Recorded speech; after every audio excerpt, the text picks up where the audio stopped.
I got something on my heart. Can I share it with you? My story begins during my childhood. Richmond, California, a true impoverished community. Growing up, I was known for being an honor roll student, voted most likely to succeed, a mentor, and that person that always had the biggest smile.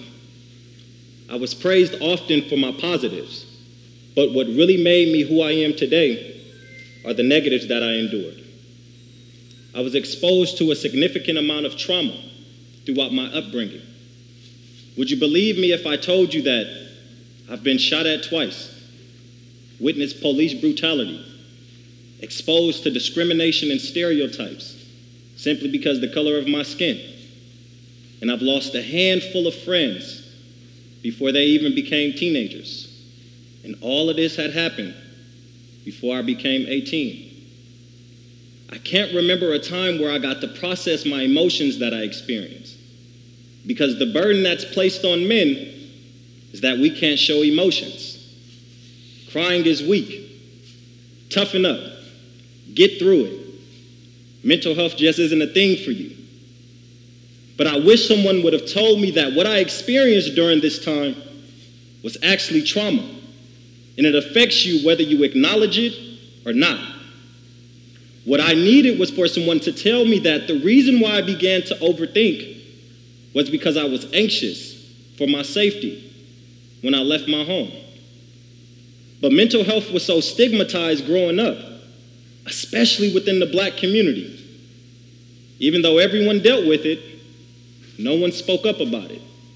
And if they did, all you'd ever hear was, "I'm good." Research has found that people of color experience poorer mental health outcomes for reasons such as stigma and discrimination.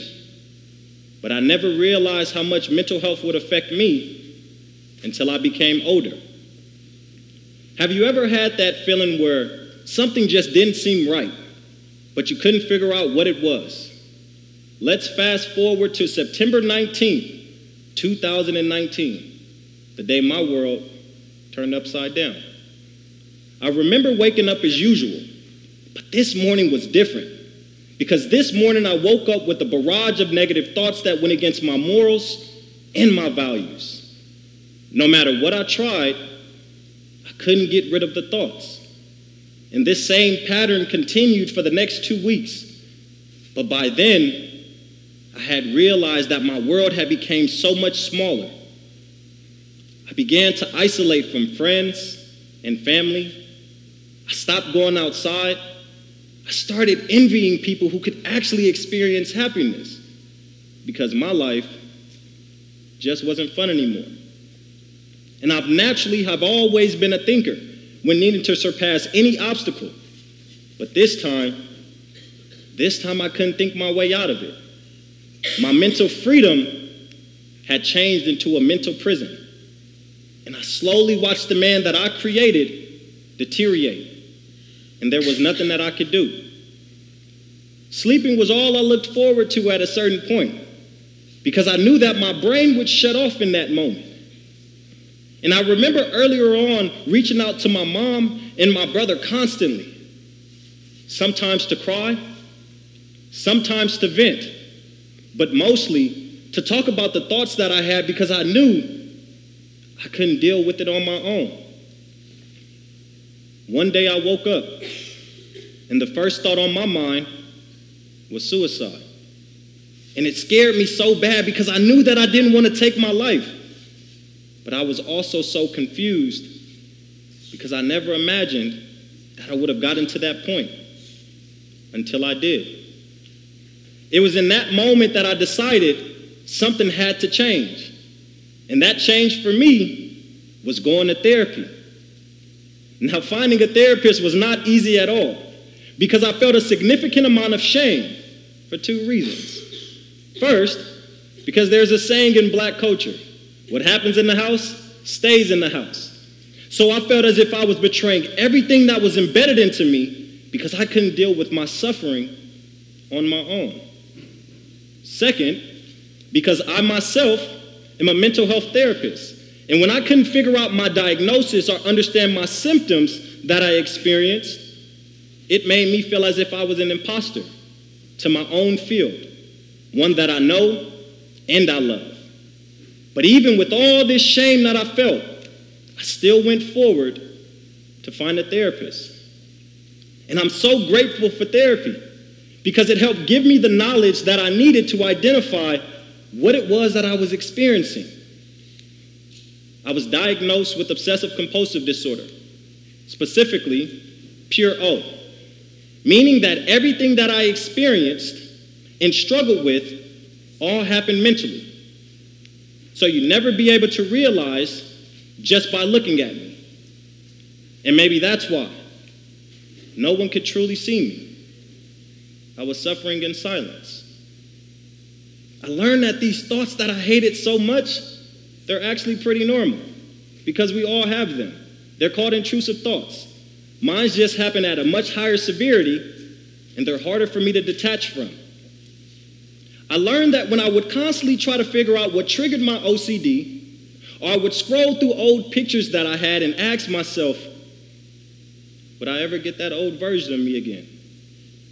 That was a symptom called rumination.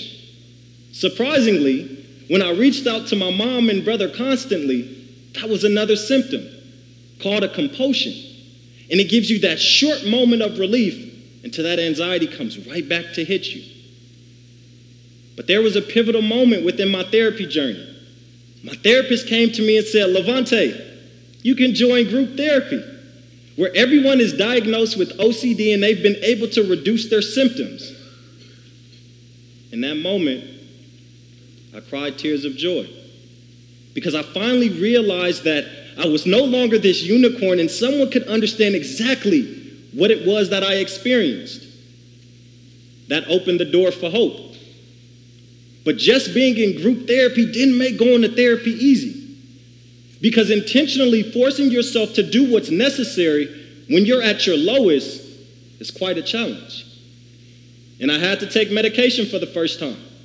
And when it didn't work for me, it made me feel worthless.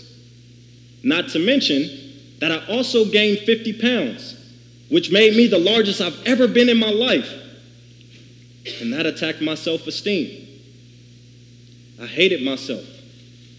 I hated having to live with thoughts and consequences that I never asked for.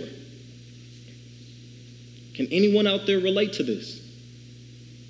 If you can, just know that my story isn't just for me. It's for you.